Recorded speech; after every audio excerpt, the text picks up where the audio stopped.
Welcome to the Aquest podcast, conversations about regs, funds, and governance with your host, Daniel Lawler. Hello, welcome to the Aquest podcast, Funds Industry Conversations.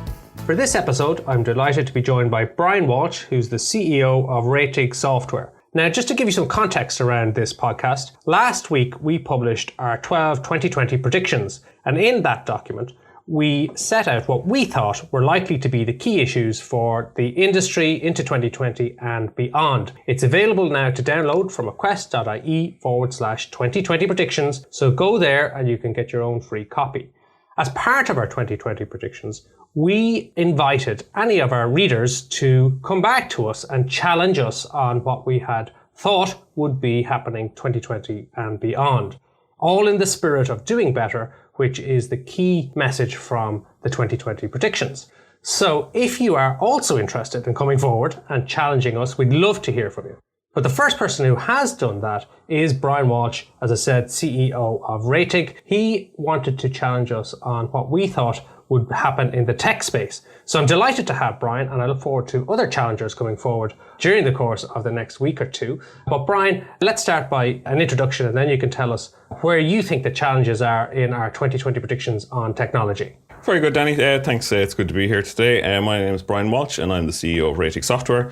We're a group of actuaries who make regulatory and back office software to financial service firms. And we've been in business since about 2016. A group of actuaries doing tech. A group of actuaries doing tech, yeah. So the company was founded by 3 people, 2 qualified actuaries and me. And together we've been building enterprise software for about 15 years, and we set up the company in 2016. So. And what do actuaries know about tech? An awful lot.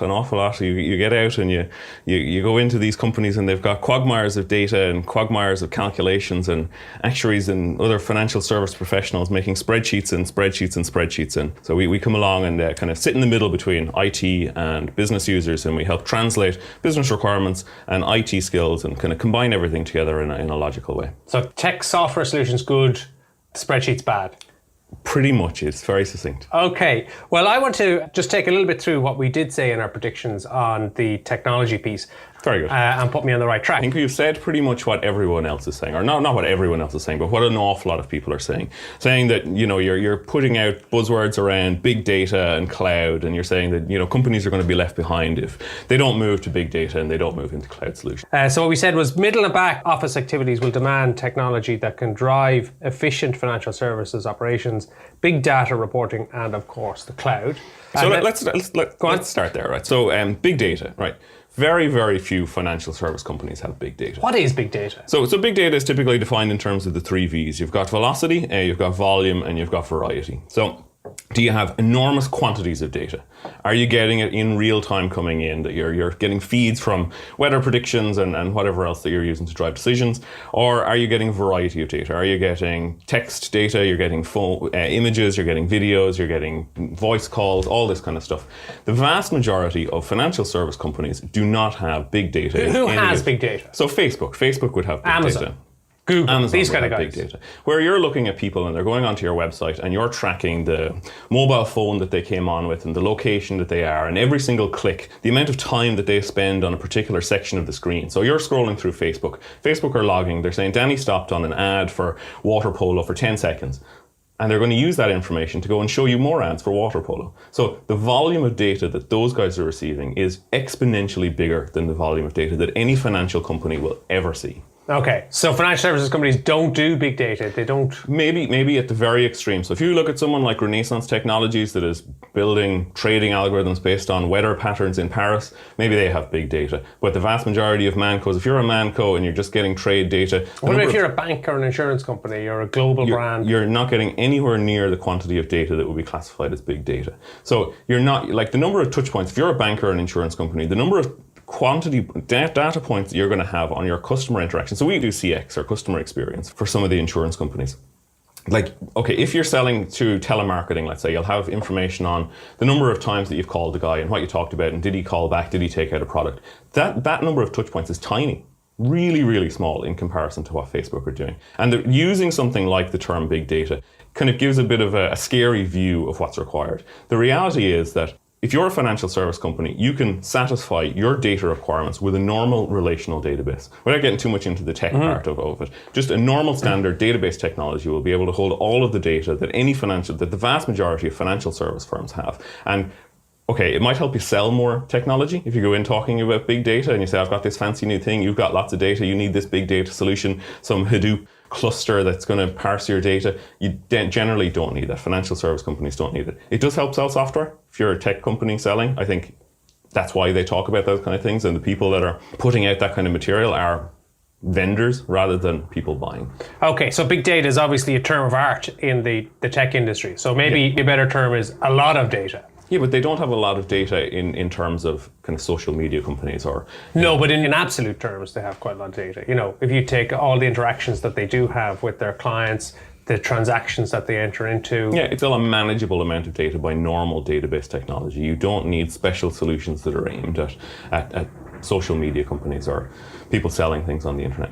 So it's easy for them. So what do they complain about? So the problem that companies have is that they've siloed off their business users and their IT users. So if you go into most financial service companies, I would say anyone who works in financial services has a failed data warehouse project in their past. That someone has come along and said, we have all this data, we're going to try and make a unified view of the data, and we're going to put this in the magical data warehouse, and we're going to feed all of our reporting solutions off of this data warehouse. And they come in, and it is small data in terms of the grander scale, but they try and put everything into data warehouse, and it tends to fail. I'd say everyone has a failed data warehouse project in their past. And the reason it fails is that there's such a split between business users who understand the business domain and understand the terms specific to the business, and IT users who understand the technology and understand how to get things into the data warehouse. So often you'll have the IT users and they'll come and put all of the data in the data warehouse, and then it's very, very hard for that actually to get used because the business don't know how to get the data back out. Isn't that just a design issue? No, that's a people issue. So it's the process that they go through to try and get to run those data warehouse projects. It's that there aren't people who are sitting in the middle translating those requirements between the business and the IT side. So it's a design issue. It's the way that they've designed and built their systems. It's not that they don't have the tech or the data. It's not that they can't.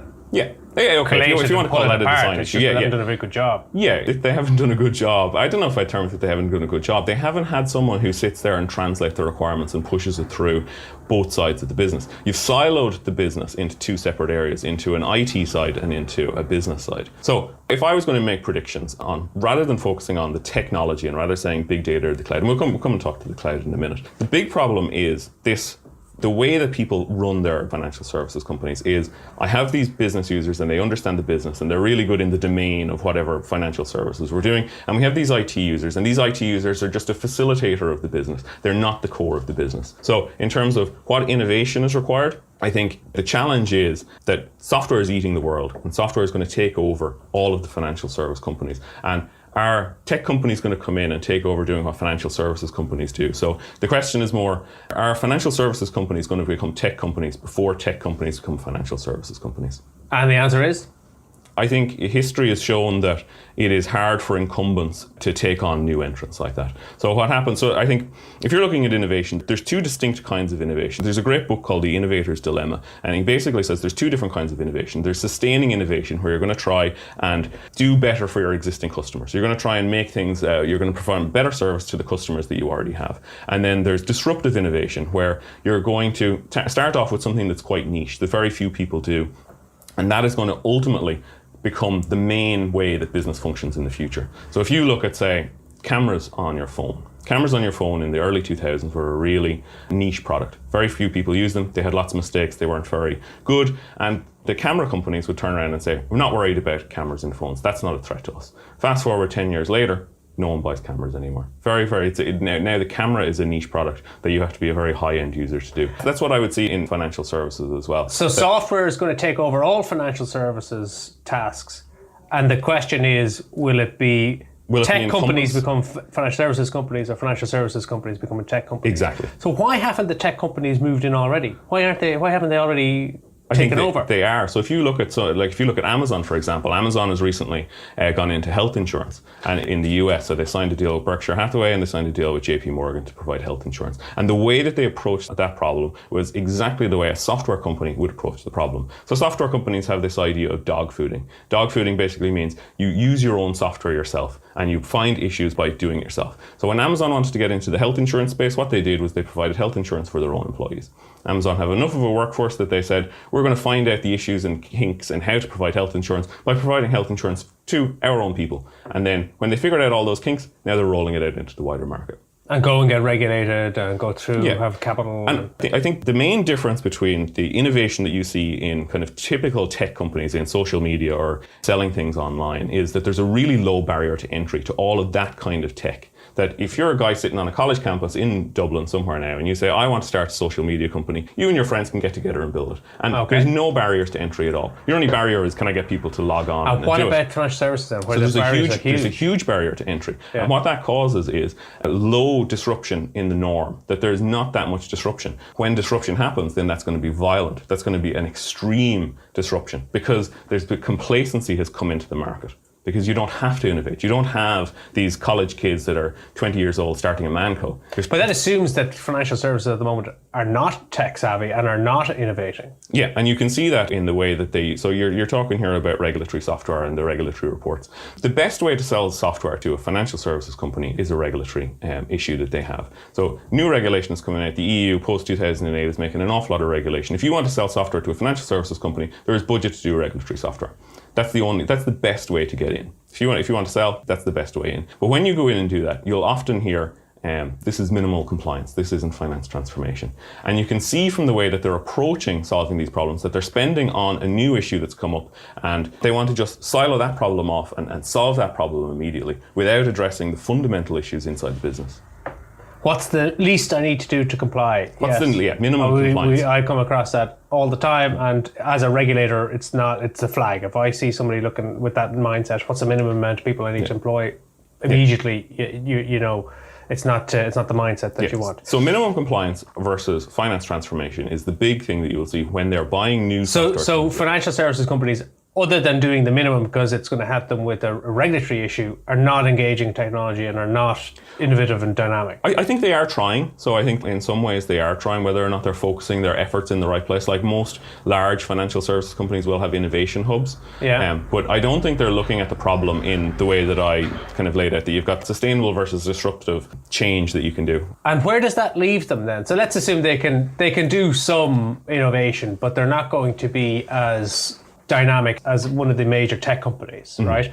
So once the tech companies can get over the barrier to entry, test it internally because they've got enough staff to do it there, then do they flood the market? And you find that we forget about the high street banks and the high street asset managers, and now we're all using Google Money and Facebook asset management. I think it's going to be very hard to predict when that is going to happen, but it is going to be a violent change rather than a slow change over time, and it will be because the complacency that is in most financial service companies. I think where the tech companies, and maybe why they haven't been so far, as prevalent as they might have been so far, is that being a regulated industry in the way the financial services is quite a shock. You know, you've got innovative techie people who go to bed on Saturday night, wake up Sunday morning with an idea, and they have it in the market on Monday morning. It's not how financial services works. Absolutely It'll be Monday morning next year when it goes into when you might get regulatory approval. And I think that that's a major culture shock. So as a regulator, if I'm looking at tech companies coming in, that's one thing that I worry about. How will their culture change and adapt to being a regulated firm that has somebody looking over their shoulder and they're not allowed to just do what they so you've presupposed there that the tech company can do the job better than the financial services company. And you just told me they could. No, I'm talking about your opinion though. So that's what you think as well. So I think they can. I think that the vast majority of problems that companies face are data issues. And they need to find a way to align the domain knowledge that business users have to the data that they already have to service the new changing, whether it's selling things through digitally or whether it's sending in reports to the CBI. It is, I have my domain knowledge and I have my data and I can't align the two together to satisfy either the sales targets that I want to make or the regulatory reporting requirements that I have. So do you think a tech company can get over the initial hurdle to get into the market to solve those problems better? Well, throw money at it and you can, and get yourself well advised and understand that you're now in a regulated space and you cannot move overnight. You've got to get a regulatory blessing pretty much for everything that you do. But beyond that, anybody can get regulated. Yeah, anybody can get regulated. They certainly have the resources to do it. Exactly. So I guess that was the lens that I would look through. Your predictions for 2020 are quite different. That you're looking at small ways that financial service firms can use the cloud or big data, whereas I'm saying that there is a fundamental shift in the inner workings that needs to happen inside financial service firms to align the domain knowledge of their business users and the IT skills of their IT staff. So if I were a tech firm and I wanted to take over the asset management world, what are the 3 key steps I need to do that? Yeah, so there is quite a barrier to entry on the regulatory side. So you would have to overcome the regulation because you're going to have to get regulated. Just buy somebody, wouldn't I? Yeah, you could buy someone, yeah. The next thing then you're going to have to do is to provide a differentiated product. So you're going to have to say, how am I going to provide either cheaper or closer app experience than what is provided already? Like interacting with, I think if you take a look at Revolut, for example. So Revolut has quite a large place in the transaction space, in people spending money. It's kind of replacing credit cards as a way of spending money. But very few people are putting their salary into Revolut. So they still have their normal big brick and mortar bank that they're paying their salary into, but they're not using that bank. They're essentially transferring the money piecemeal into their Revolut account to then actually go and transact money with end retailers. So the issue that Revolut has is the essential size and reputation of the bank. Are they going to be able to get people to trust them with putting their salaries in or getting mortgages or loans from them? Right. But if I'm a big tech company, people have heard of me. Exactly. Okay. So was that 2 or 3? What's number 3? Item number 3 to get me from a massive storehouse book storage company to taking over the asset management world? Yeah, I don't know. I have to think of a third one. Only 2 things. Yeah. Well, then tell me this. If I were an existing financial services company, let's say quite big, and I want to make sure myself and my team have a job in the morning, what is it that they should do to stave off competition from tech companies when they come into this space? They have to start thinking like tech companies. They have to start aligning. There is not a promotion of skills that the domain user, there's such a silo between domain users and business users and IT users, and you have to break down those barriers. You have to make your business users more IT savvy. And aren't all these millennials, are they not supposed to be all tech savvy? Couldn't they do this? Aren't they the future for financial services companies? Yeah, I don't see. If you can get them to do any work, but there's a culture though. The culture is wrong of the way that they're approaching problems, and that doesn't. What do you mean? In that the culture is not we are going to find innovative technological solutions. It's that we have a domain problem and we're going to try and leverage our IT we're going to try and explain that to an IT user, and the IT user is going to solve the issue. There's not an alignment between the two sides. I wonder, is that a legacy of being heavily regulated for so long that you lose your dynamism because you know the moment you come up with an idea, it's going to disappear into a governance framework and have to get approved by a regulator, and it's never going to come out the other side. Exactly, yeah. So potentially, like, there is certainly legacy issues with all of these financial service companies. Like, they are large ships, and it's very hard to turn the ship. Right. So talk to me a little bit about cloud then.